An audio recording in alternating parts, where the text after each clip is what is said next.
Maulit kaya mga biglaang pagulan kahapon sa Quezon City? Ano rin kaya magiging panahon sa iba pang panig ng bansa? Ang latest alamin mula kay Amor La Rosa ng GMA Integrated News Weather Center. Amor.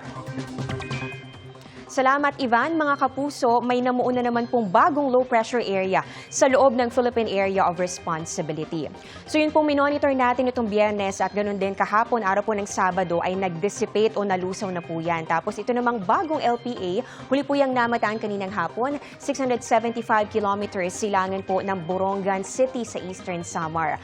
Ayon po sa Pag-asa, mababa pa sa ngayon ang tsansa nitong maging bagyo. At sa magiging pagkilos naman po nito sa mga susunod na oras at sa mga susunod na araw, mababa po yung tsansa nito na mag-landfall o tumama dito po sa lupa. Dahil paakyat po yan yung magiging galaw po nito, pero habang umaangat itong nasabing LPA, posible pong maka-impluwensya po yan dun sa pag-iral naman ng hanging habagat o southwest monsoon.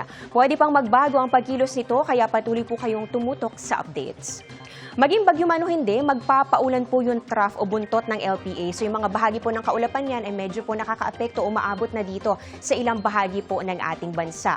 Kasabay po niyan yung patuloy na pag-iral din at yung mga pag-ulang dadalhin nitong southwest monsoon o yung hanging habagat. So ito rin po yung nagdulot ng mga pag-ulan ngayong weekend. Yung trough ng LPA, hanging habagat at pati na rin yung localized thunderstorms. Base po sa datos ng Metro Weather, umaga pa lang po bukas may tsansa po ng ulan. Dito yan sa may Calabarzon, Mimaropa, ilang bahagi po ng Central Luzon, Bicol Region at ganoon din dito sa Western at pati na rin dito sa may Eastern Visayas. Meron na po kagad mga malalakas sa pag-ulan, kaya doble ingat po sa mga posibleng pagbaha o landslide.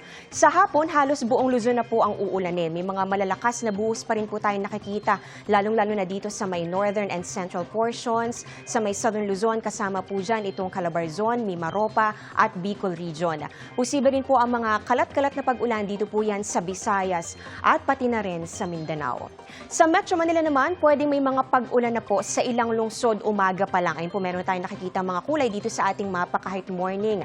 Mag-monitor po ng advisories dahil pwede po yung maulit pagsapit po ng hapon at gabi.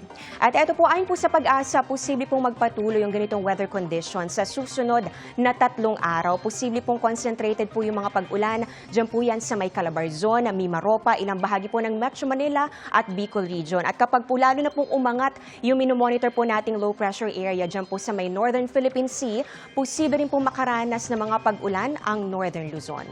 Patuloy po kayong tumutok sa magiging pagbabago sa mga susunod na araw. Yan ang latest sa ating panahon. Ako po si Amor La Rosa para sa GMA Integrated News Weather Center. Maasahan anuman ang panahon.